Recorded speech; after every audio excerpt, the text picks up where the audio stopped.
everybody. Recording.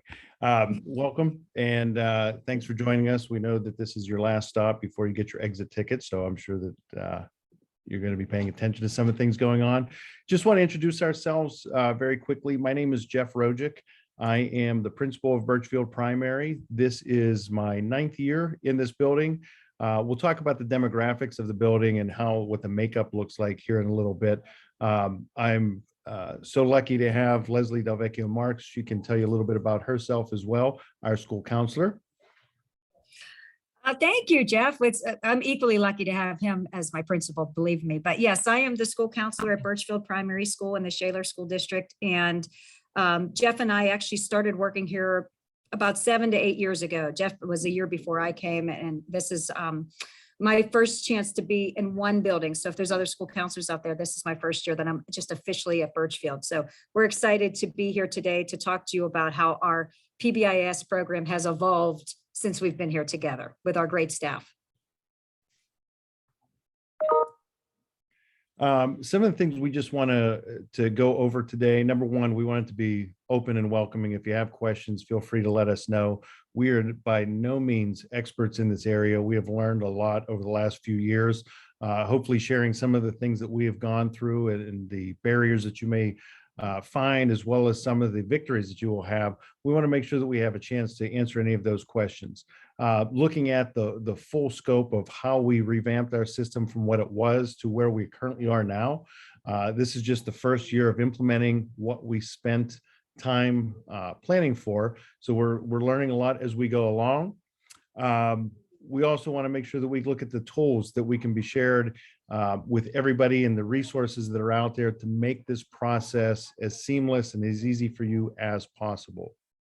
So again, anytime you have questions, just let us know. A little bit about our school. We are lucky in the fact that we are in a great community with a lot of parent involvement. We're in Allegheny County. We have about 360 students. Our district overall is shrinking a little bit. We are right outside of Pittsburgh, Pennsylvania. Our borders, Pittsburgh Public Schools, as well as a couple other suburban schools in our area.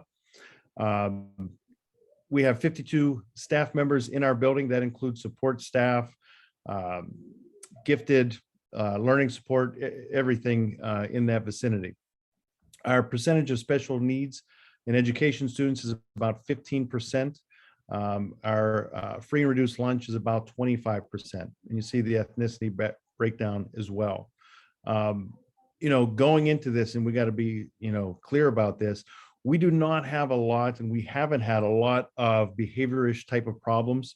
If we have 360 kids in the building, typically on a given year, you have probably 4 to 5 frequent flyers. So it's not like we needed to totally overhaul what we had in place because we saw rising numbers. It was just something that we wanted to look at and try to improve upon. So we have a good group of students. We have a very invested teaching staff. Our building works extremely well together. There's a lot of teamwork. And again, being K to 3, it's nice. We have, very similar age range of kids, little problems, as we like to say. And, the changes that we've made have made an increase in positivity.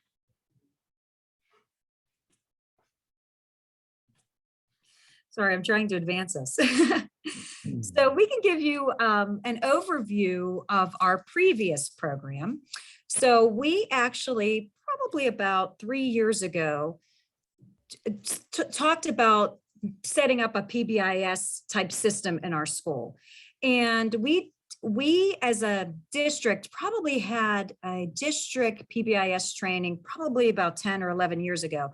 And many of us went through that training as representatives in our own buildings. And I was actually in another building at the time, and I was familiar with a lot of the PBIS terms, and we worked hard as our little building representatives to come up with a program.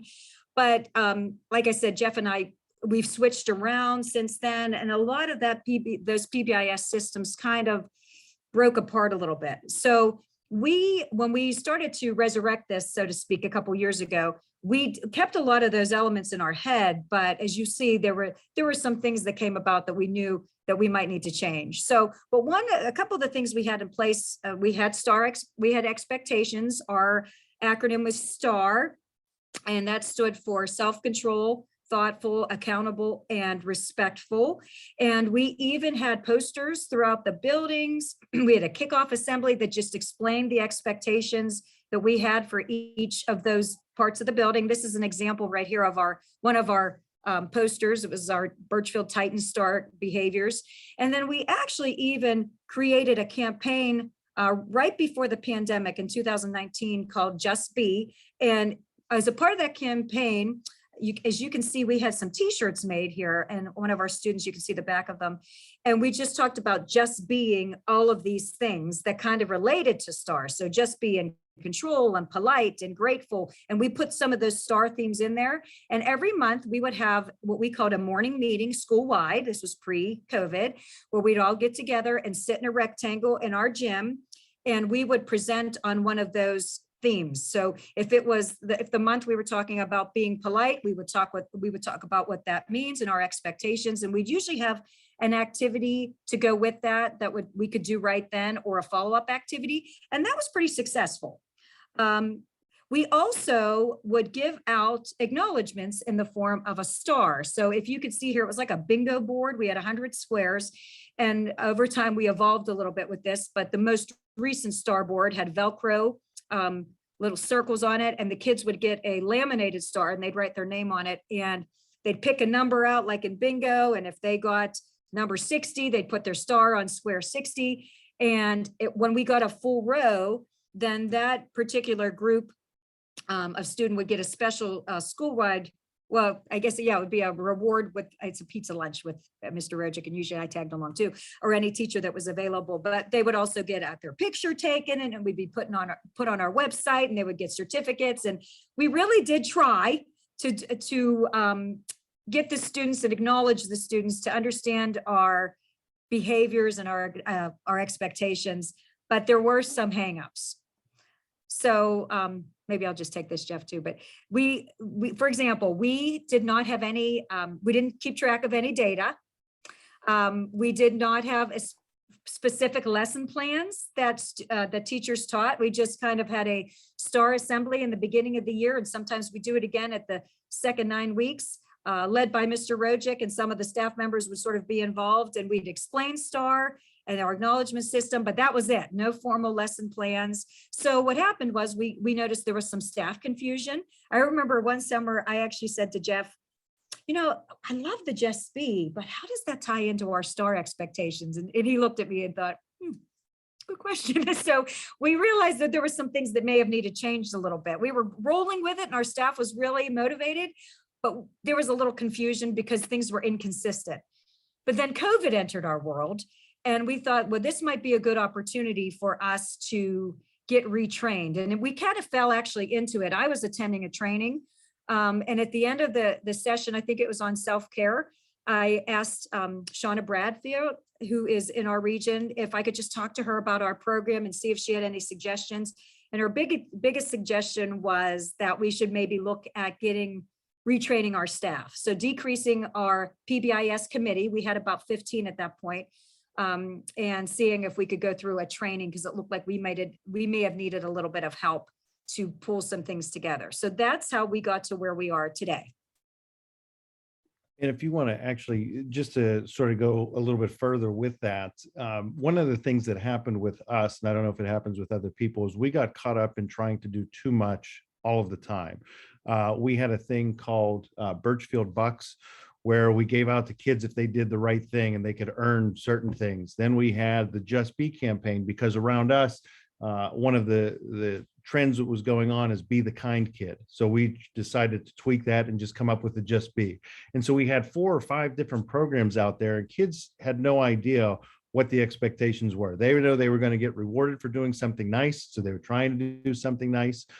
So we really wanted to streamline and focus and become more mindful of what we were going to do. And as Lezlie said, the biggest thing with that is coming up with a team and trying to make it more efficient, and then have an end goal. In our team demographics, we have a wide variety of people involved with this. Everybody has a job when we do our meetings now, which again, we did not really have meetings prior, but now we have roles that go on there.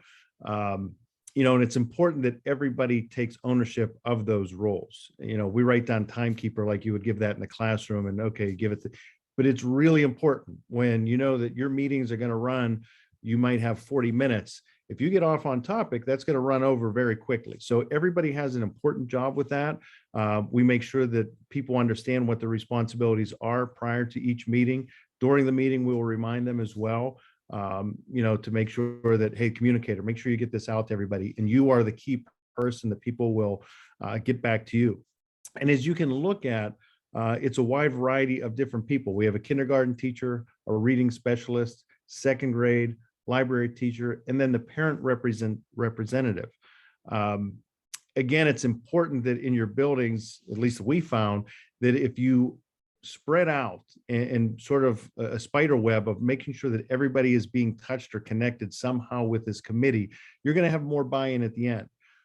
We know that every building, and in our building, we have 4 people that do all of the work all the time. They sign up for all the committees. They want to be involved, but we also know that sometimes those voices get muted because we hear the same thing from the same people. So we actually ask people to come on board that aren't very outgoing or don't typically volunteer. And the one part there, the parent representative, we were lucky enough that our parent representative is actually a part of our local AIU and does a role for districts similar to what she does on our school-wide positive behavior program team. So she does a nice job of keeping us mindful of what maybe other districts are doing, some of the things that she has viewed and has witnessed. So you have to be sort of pretty mindful of who you're going to pick for that family member. Because if it's just somebody to be involved, like a PTO representative, then it becomes less about what's good for the kids, and it becomes a little bit of things that they would like to see. So that's a little bit about our team. Lezlie, anything to add with that? I was muting because kids were changing classes here. No, I think that's, but the key is really, if you can tap into some of those staff members that may be well-liked and respected, but may not be involved in everything, it can be really powerful for what you would like to get done. So just keep that in mind. And I think they feel honored too, that you thought of them, because usually they're the ones that may be in the background. So that's just something to keep in mind. So as we got trained, we learned some things, obviously, and we created as a team. And by the way, our training we did on last year, we had, like many school districts, like half of our year, we were all virtual. And then we had a hybrid point of time. And then but we always had a Wednesday that was virtual. So towards the end of the year, when our students were back 4 days a week, we still had Wednesday virtual. And that's when we took advantage of our training, by the way. So as we learned and we talked, we developed a new STAR acronym. So we kept STAR, but we changed the letter S from self-control to safe. T stayed thoughtful, A stayed accountable, but we changed the R from respectful to resilient. And we thought that might actually be interesting to see how that would go. And it's actually working out really well. We could talk more about that. We also created the matrix. Like I said, many of us were familiar with it, but we didn't have a matrix. So I'm going to show you our matrix just so you can see an example. You will receive a copy of this PowerPoint. All of these links are embedded in it. So please feel free to look at any of these, copy from any of these. If you need anything from us, don't hesitate to reach out. But this is an example of our STAR matrix. We never had a matrix before. And we distributed this to our staff members, and we have created posters in all of these areas that outline these expectations as well. So and just to add on to that, Lezlie, one of the things that's important to see with the matrix and so forth is obviously the publication and publishing of those so that people are aware of them.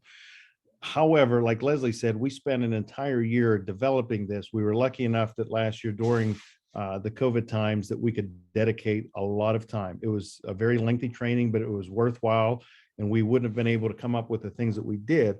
One of the things that we are a little cautious of is getting anything printed, posterized, that's going to be sort of forever. We want to go through this year and make any changes that may need to happen before we do any large purchases to make this a forever stamp.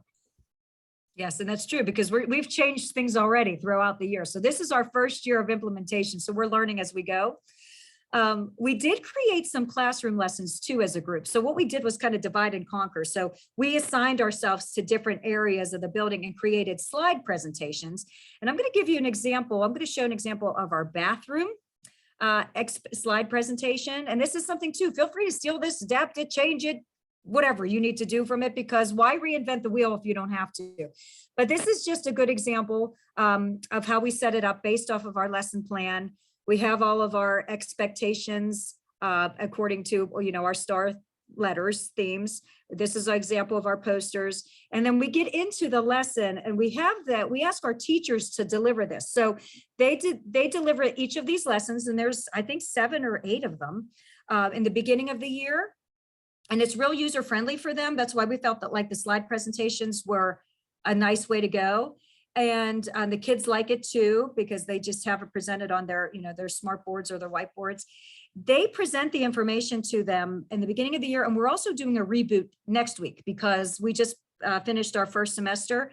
But keep in mind, and what we had to acknowledge is that we had to reboot a couple of these things already in the midst of the year. So we needed to go over bus behavior again, we found, based on our data. And we've had to go over, we've had to talk about hallway behavior. So these are some things that we teach. And we actually did reference, we talk a lot about, when we talk about being resilient, we talk about problem solving. So in all of our slide presentations, we do talk about problem solving steps and what that would look like in the bathroom, for example. So one of our examples was, what if somebody was looking over, whoops, a stall in the bathroom? How would you handle that? Sorry. This is, sorry. This is an example of a video that we actually did pre-COVID and how we kind of added our new slides to it, but still use the same concept. So we do have a video in this particular classroom lessons that was based off of our previous work. And it's also a nice way for kids to learn because they see other kids demonstrating the behaviors we'd like. And let me just move forward here a little bit. I can't really see it because my information is in front of it. Let me just go here for a second. Okay, so here's an example of some kids that were throwing away trash. I can't see the rest of it, I'm sorry, because my information is in front of it, but it's just a nice way to give examples of what we'd like to see. And the kids like to see other kids in the video, of course, demonstrating the behaviors you want. And then we try to tie in some activity with it too. And like I said, this is an example of a real problem that you might have in the bathroom where somebody's looking at you or looking over the stalls. And we talk about going through the problem solving steps. How big is this problem? What are some things that you would need to do to solve that? And getting the kids just to try to get into that mode of being resilient as well. So this is another example of something that we only did because we had that training, because we really didn't think through it as much, or we didn't get a chance to do it. And I kind of showed you, we have different posters now that we created. And like Jeff said, we're a little hesitant just yet on printing these officially. We have a poster machine and we have it laminated and we have these around our building. But as far as making them like something more sustainable, like a banner, we're just going to wait till this year is over and see if we can change that a little bit or if we need to change it. And we have a new acknowledgement system too. So in the past, like I mentioned, we had that board with the laminated stars that kids put their name on, and we'd wipe them off. And when the board was clear, we would do it again. Well, now we have something called Starbucks, and they're tickets, and they look like this. Okay, let me see if this loads up. And they're different colors. We're actually going to show you a picture of this later, but there's Starbucks, and we kind of have a little bit of a coffee theme. And each ticket has, they're different colors depending on the what's the word I'm looking for? Expectation. So there's reds are the safe, and then the yellows are resilient and things like that. We also have receptacles for these star tickets. When a student gets a Starbucks ticket, they get a little puff that you can see in our coffee cup here. It's a colored puff. We're actually going to make these brown to look more like coffee beans, but they get a little puff and they put it in a little receptacle in their hallway. And we have some student helpers that take those, they count the Starbucks for each week. They take those coffee beans and they dump it into our big, this is our school-wide receptacle. And once this fills, the students earn a school-wide reward.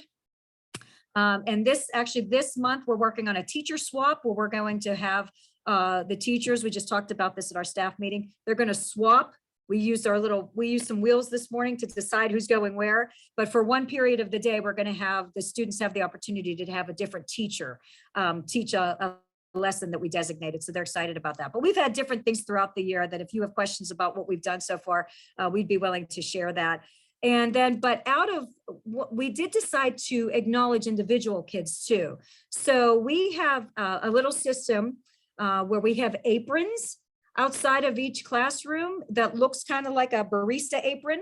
And each apron has little slots for the Starbucks tickets, and they have numbers on them. So we might pick a number for that month, and all the number 6s that received a Starbucks ticket are invited to our little Burchfield Cafe to have some donuts with us. So we try to do a little individual and school-wide incentive.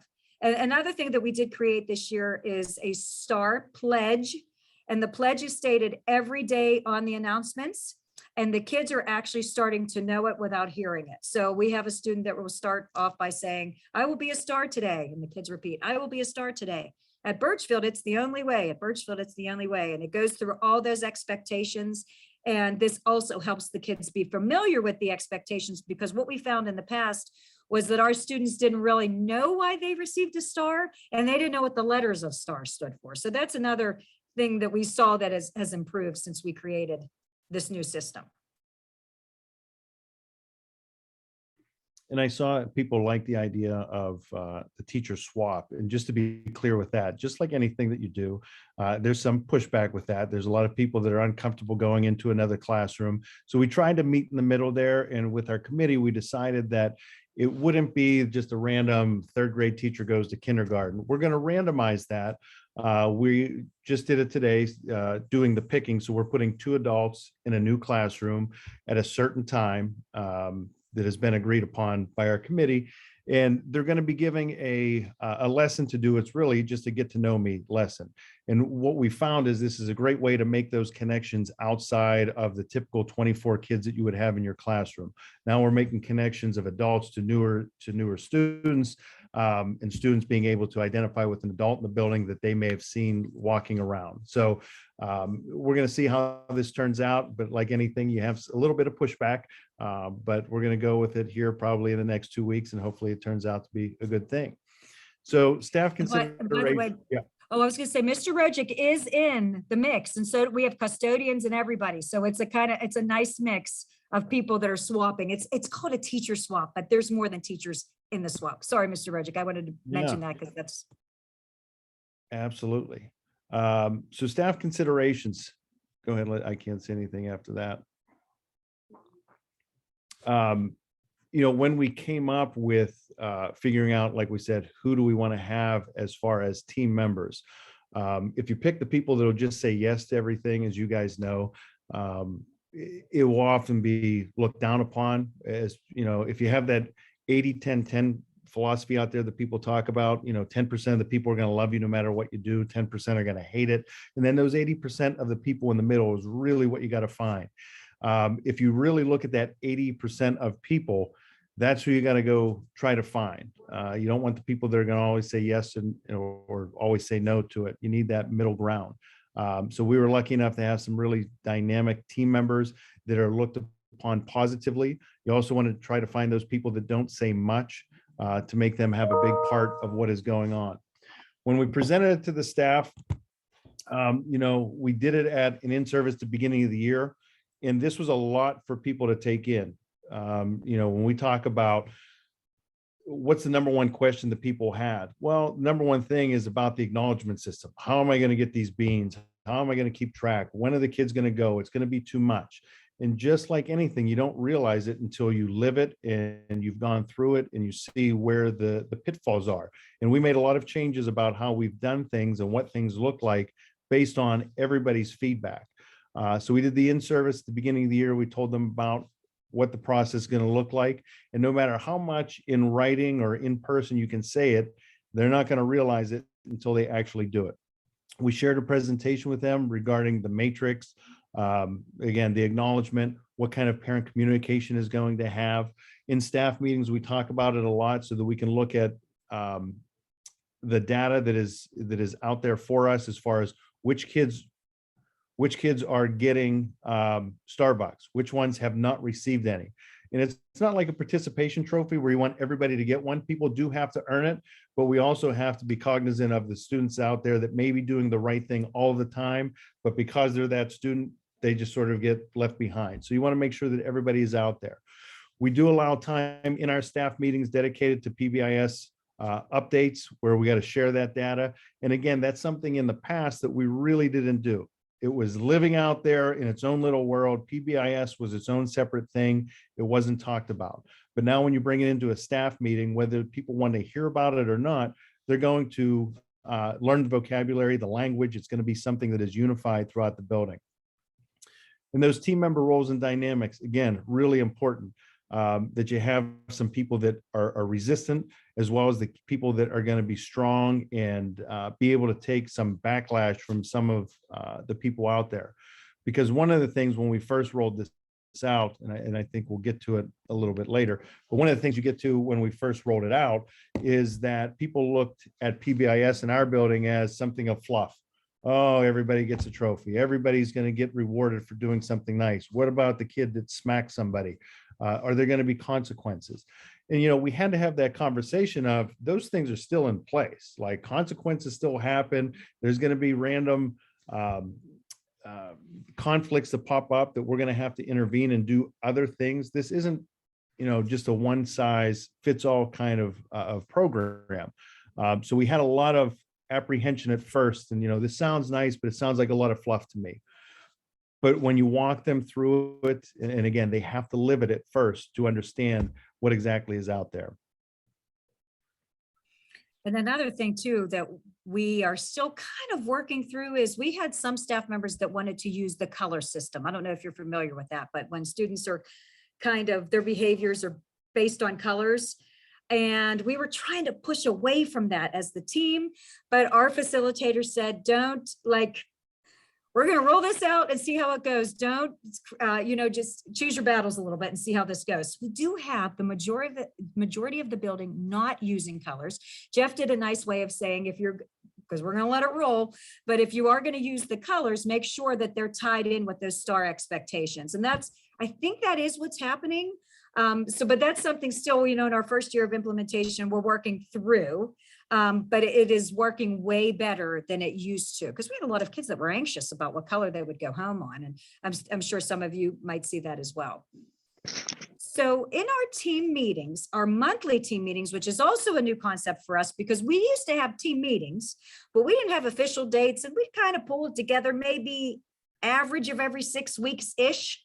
It kind of depended on when we could get things together. So now we have official monthly meetings. We have dates for them. We have an agenda that goes out for every meeting beforehand that people on the team have access to, and the team roles are established. So our communicator knows that we're going to ask, communicators know that we may ask them to share some information. Our data specialist is supposed to report on data. I am the coach of the meeting, so I'm usually running it, and Jeff is is considered the decision maker. So a lot of times when things come up, we will turn to Jeff to see what he has to say about that. But everybody is really well involved. We make sure that our parent representative has a chance to speak at this meeting. We have done the meeting, just so you know, because we're still in COVID land.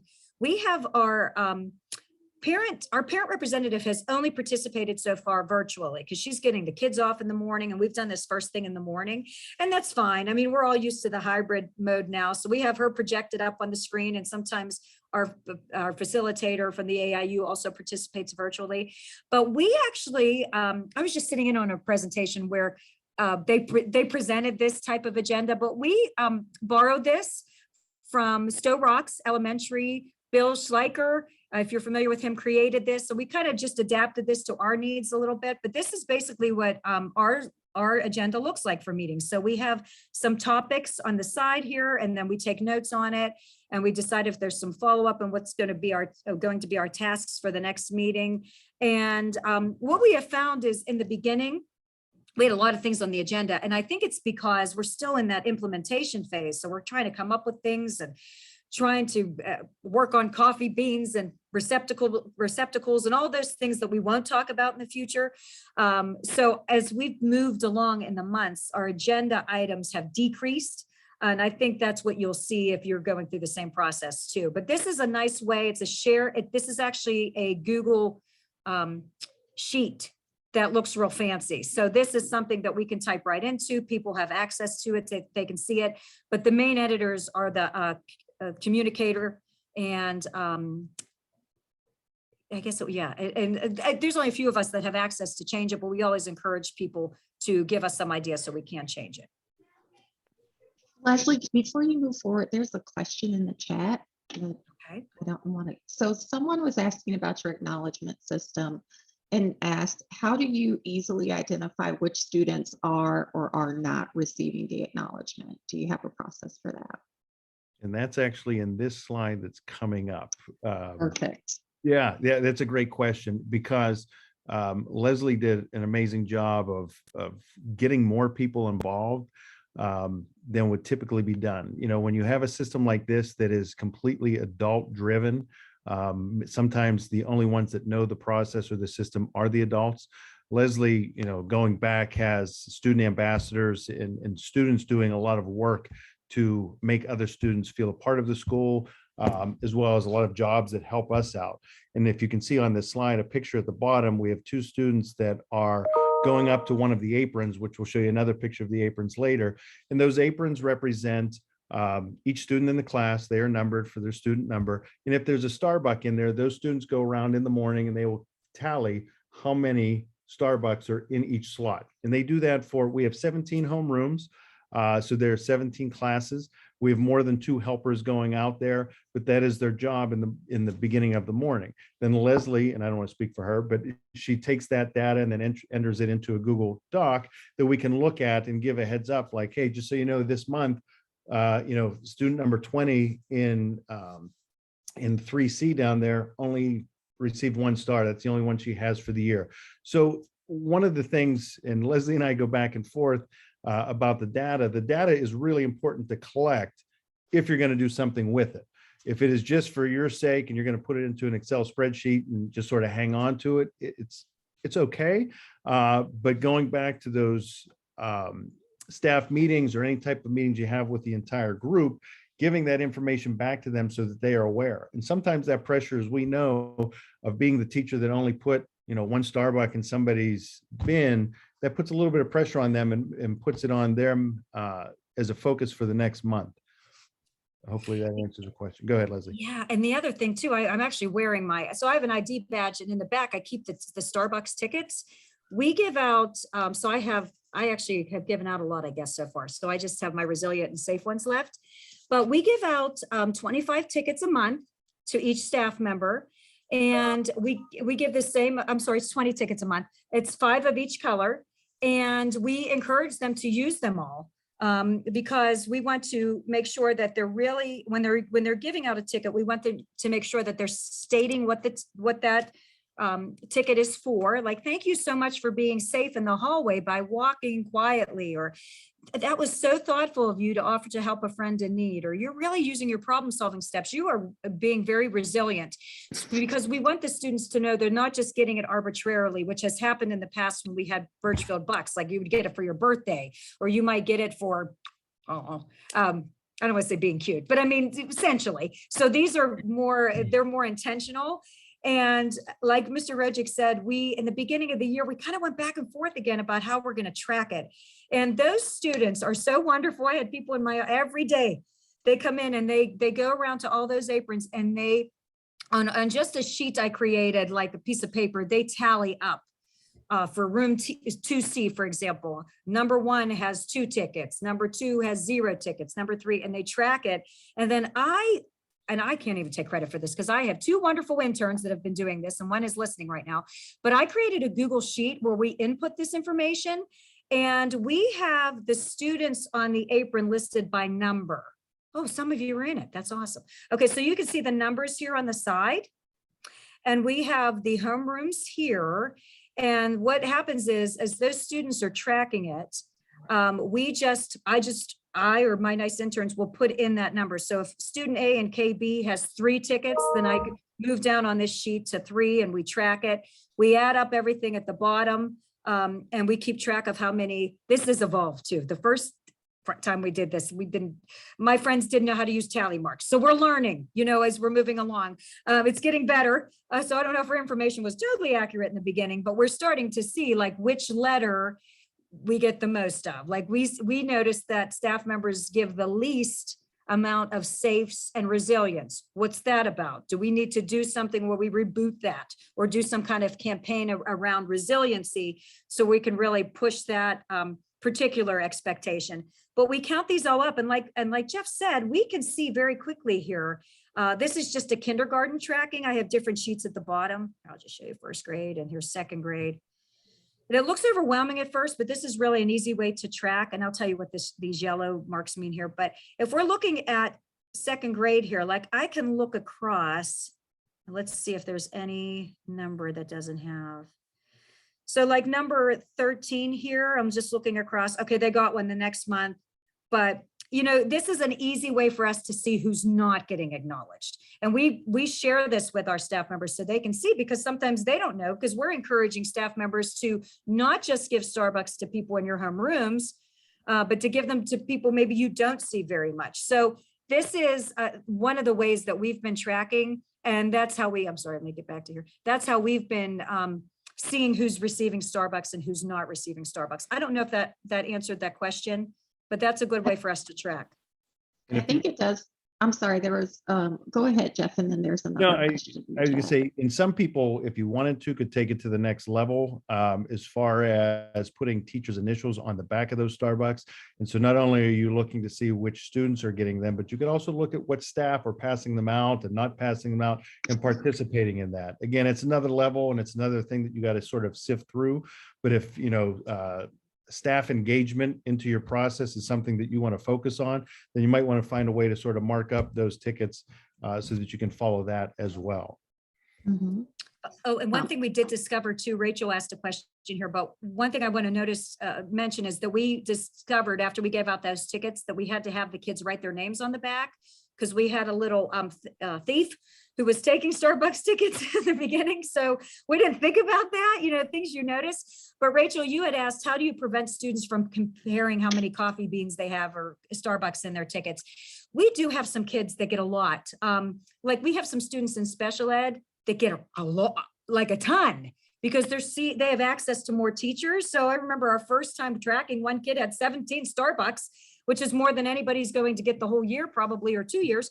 But we just encourage people we just say, we're getting recognized by people for doing these things. A lot of times you might not get caught, but trying to get them to intrinsically be happy with what they're doing and not just doing it to get a Starbucks, but we want to support other people that's being thoughtful and just trying to use that to reinforce some of these expectations too. And a lot of times we'll make it a point, if there is a student that might be a little bit upset about it, to really take a closer look at them and find something that they're doing just to help them feel that they're supported. Because we do know that some kids are going to get more than others, or they may be noticed more than others. So we just try to encourage those positive behaviors and trying to help them realize that they're going to do things without being acknowledged or caught, so to speak, but to be proud of that, because in the long run, that's going to help them with a whole bunch of other aspects of their life. Thank you for that. So I think you addressed a couple of the questions in the chat, but there is one that, and maybe you're going to address this, but considering staffing, how are you managing to continue this process? The person is saying that at their school, they're stretched thin with staffing. Do you have more than one person identified that strictly does PBIS? Well, we have the team. I don't know if I'm answering that right, but we have a team of us that really have different duties on the team, like jobs on the team. I'm the coach, so there's a lot that I kind of oversee, and I work really closely with Jeff, but we try to share everything out with our team members. So we try to spread that wealth a little bit amongst the team members. If I answer that right, Jeff? Do you want to add Yeah, anything? but there are also, I mean, as you can tell with Leslie's enthusiasm, I mean, there's a love and a passion about this process and her wanting to do this. The other thing, as I mentioned in the beginning, not all schools, as we know, are the same. You know, we do not have a lot of, I'm going to say this today and jinx this, but we don't have a lot of emergencies going on all the time. So yes, we're stretched thin, and the people that are on the same teams and committees and so forth, we have that same thing where it's like, okay, I'm going to be on another committee. But people find value in this. People see that at the end, you know, it makes for a better school climate. It makes kids happier. So there's more buy-in with that. We do not have one person as a PBIS focal point. And I think we're lucky in that fact, because if we did just have one person, then that person would get tuned out. But when there's 8 of us, you really can't avoid us. We're going to talk about it at the meeting. We're going to keep pushing through and so forth. And you mentioned buy-in, Jeff. There were a couple questions in the chat about pushback from staff. So either pushback from staff with the data collection with the Starbucks, or general pushback with PBIS implementation. Yeah, and we have some. There's questions about it. As I said, there's going to be people that feel that, you know, they want to be punitive and consequential to certain things that happen, and there is a route for that. You know, on this chart, there's an office discipline referral form that can be used. So you're going to have people that are naysayers with that, but just like anything, and we're lucky here where we have more people on the pro side of this that can sort of snuff out some of the people that, you know, are against it. The amount of time it takes, you know, teaching the lessons at the beginning of the year, they have seen that there is benefits from doing the things and being very mindful in the approach. Where again, in the past, we used to pass out, you know, stars for doing a great job, but we didn't teach the kids how to behave and what our expectations were. Now with explicit instruction, they understand that this is going to benefit them in the long run. And that's what our sort of mindset has been. Keep telling people we're doing this for the benefit of you in the classroom, as well as the committee and the community as a whole. Right. And we do try to make it easy for the teachers. So like with that tracking system, that's all pretty much me, you know, with the help of these students. We have changed the days of tracking. I used to, the kids were, when there's a lot of tickets in there, it was taking a while. So now I have them, instead of doing it 5 days a week, they do it 2 days a week. And that has seemed to work better. And then we've changed the way they do it too. So it's less time out of the classroom. So we've kind of evolved with that. But the teachers don't have to do anything with the tracking, but just know that the 2 students that are working on it out of their classroom will be gone for maybe about 10 minutes each morning. And I just want to go back. I see in the chat, Crystal Votsberger, she, you know, chimes in and throws a couple ideas and things out there. Without Crystal, we wouldn't have been able to do any of this. We would have really been stuck and had our wheels spinning. But with the guidance and the different trainings that we had throughout the course of the year, it was really in a prescribed way, which helped us get to the end. And so I just want to say thanks, Crystal, because without you, this would not be able to happen. Amen. So we could show you, Jeff, do you want to just talk about our discipline, you know, the discipline part of it and the office managed behaviors? We kind of whipped out some things for that too, because we wanted to make sure that that was something that we streamlined as well. Sure. You go ahead. Just going over with, again, staff reassuring, because you're going to have staff, a handful of them that really, again, want to do the consequences and clipping down and putting on red and so forth. But there are sequences to go there and walk them through it and understand that, you know, even as veteran teachers, we know some of these processes. But what is nice about putting it down in a flow chart is that it's easy to understand. The language is the same. The expectations for everybody is the same. You're going to have staff that, you know, one of your teachers can handle language in the classroom and they can sort of take care of it without a problem. And then there's some that are going to send them down to the office or to the school counselor every time something pops up. With this, there's an understanding and expectation of what is severe, what is minor, what do I do in this scenario? So that's something that, you know, again, as a staff, we work together to come up with our flow chart. And this is sort of just a T-chart as far as what we expect. Again, you're going to have staff that can handle major issues as well. And then you're going to have people that want to send, you know, people down for minor offenses. This just gives a little bit more of a clear understanding of what we would expect to have happen when one of these cases pop up. And again, classroom managed versus office managed. You don't want to offend your staff by thinking that they don't know what to do, but again, it builds consistency so we understand. And all of these things are available for our staff on our Google shared drive. These are things that we worked on.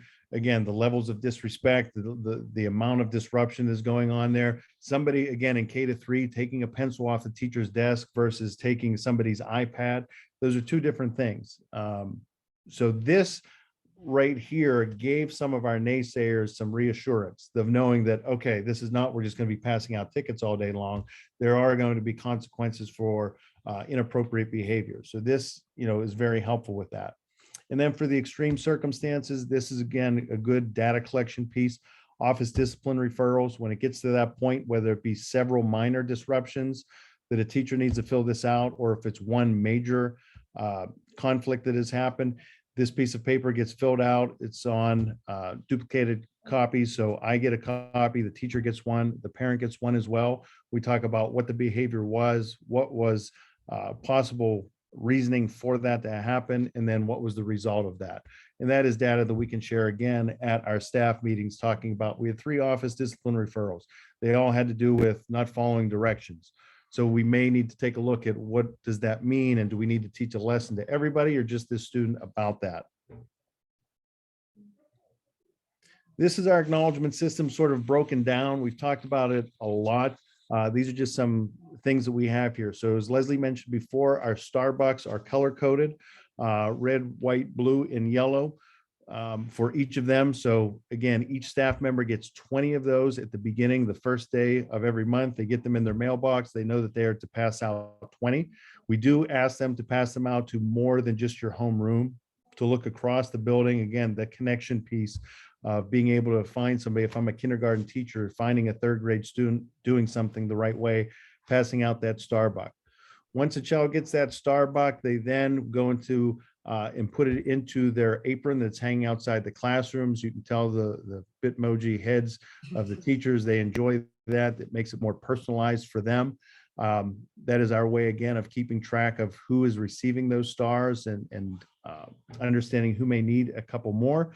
It's fun, it's personal. It's more than just something that they want to do. It becomes, like I said, a passion. Our board here with the coffee cup is in a centralized location. Our kids pass it every morning when they walk in. We've revamped this quite a bit, where the coffee cup, we may need to make it a little bit bigger so that it takes a little bit longer time to fill our coffee beans.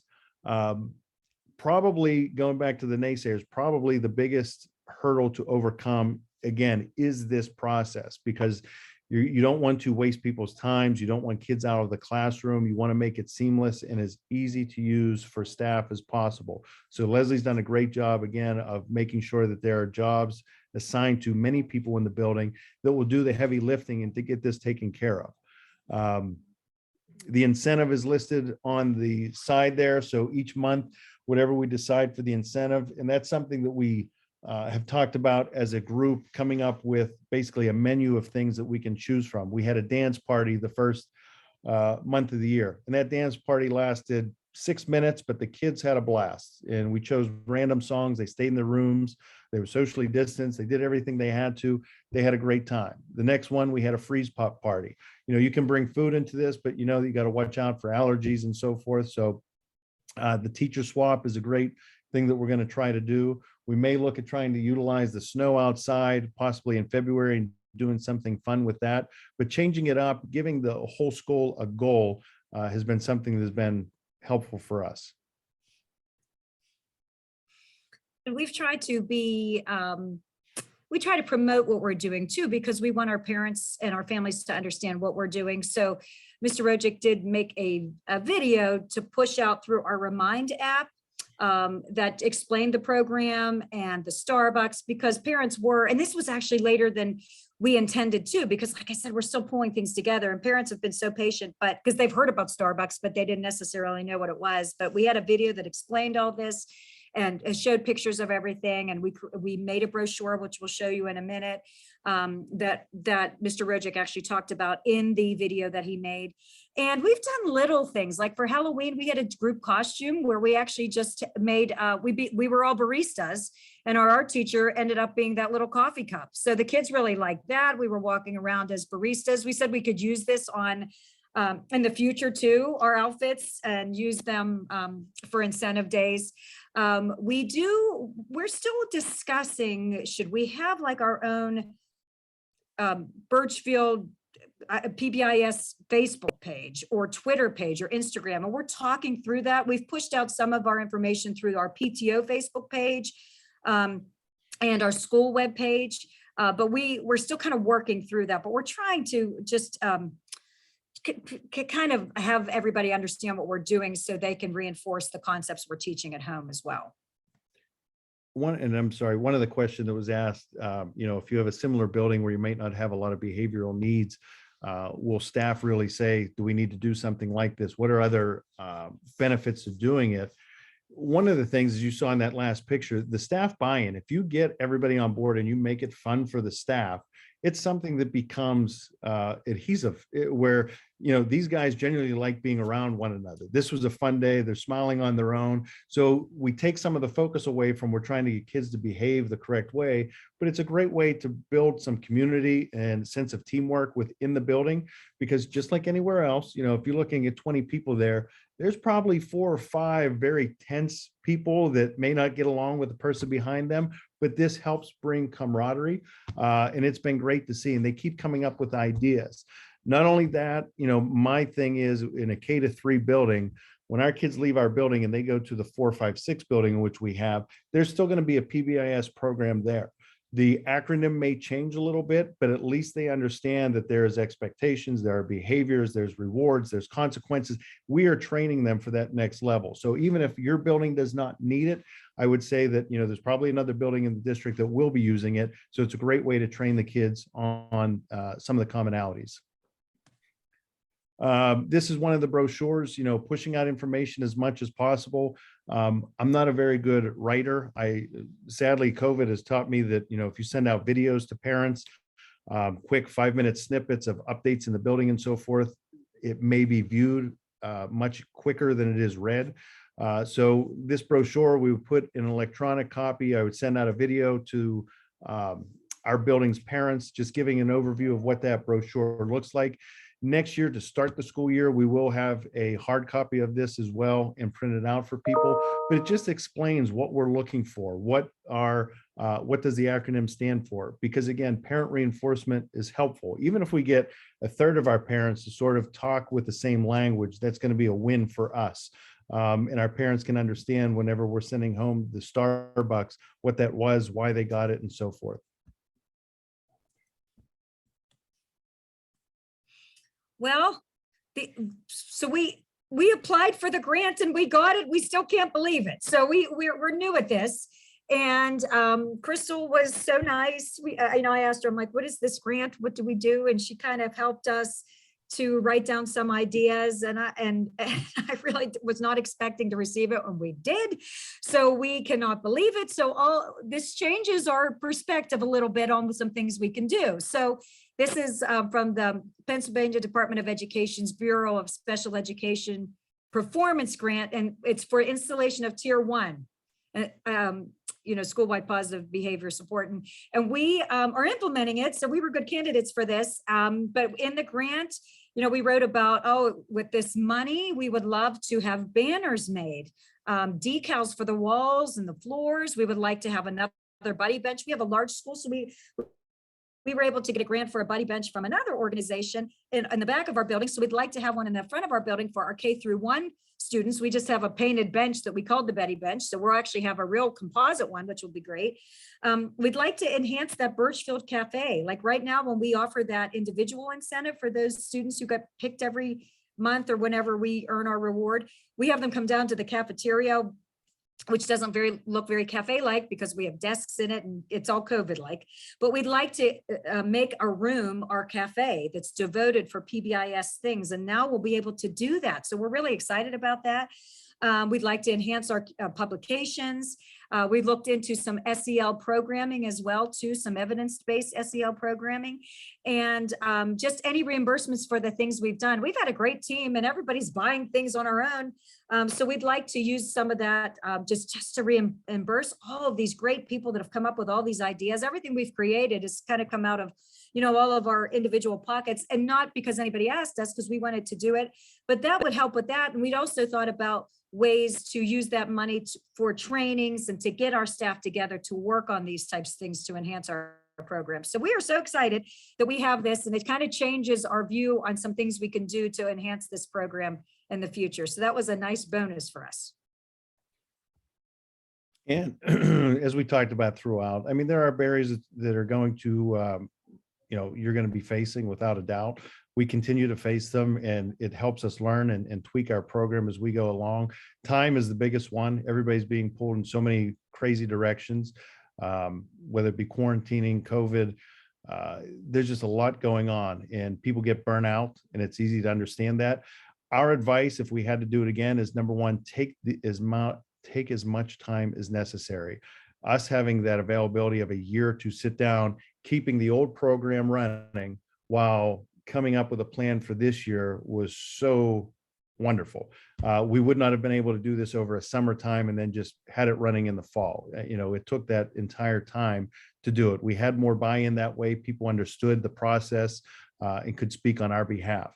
Money, obviously, before the grant, you know, you don't have much. So when you're talking about rewards and different things like that, it does become an issue. The staff buy-in, again, try to get people on your side to preach the same things that you're trying to do. Understanding that there is benefit to everybody. This is not just another thing you're putting on the plate to do, and it doesn't just sound good. There is a reason for doing it. Compromise, really important. You know, me as the principal, I have certain things that I would like to have done, but I know it may be unrealistic if we don't have everybody on the same page. So when you have that team of people on your PBIS team, if you have a lot of strong heads, sometimes you just sort of have to give in, just like anything else, and be okay with some of the decisions being made. Obviously, the COVID considerations when you're doing things, the spacing of students, rewards, the process of how you're going to do things. And every building's different, as we know. So you're going to have to do things that fit right, both for the physical space of your building, as well as the staff makeup of your building. Everybody's going to be a little bit different, but you know, the possibilities are endless. And we did have a dance party injury. We should just put that out there. It was bad. It was not intended. But We're talking yeah, I guess, 6 stitches. Yeah. oh yeah, they were getting real into it. So just be when we did all the Jeff was great. He made an announcement. He talked about the rules. They got real into it, friends. So just keep that in mind and learn from us so that you also don't have the same thing. We have to rethink that if we do that again in the future. So, you know, things happen. So Jeff doesn't do Bitmoji, so I'm sorry it's just me here. But does anybody have any other questions for us? You've been asking so many great questions throughout, and I see there's a lot in the chat. So there's lots of thank yous, lots of kudos for your enthusiasm, the creativity that you shared with us today. You make me want to go back out to a school and be a facilitator again. Just wonderful presentation. I do want to be cognizant of time. It is 12:28. I'm going to stop the recording.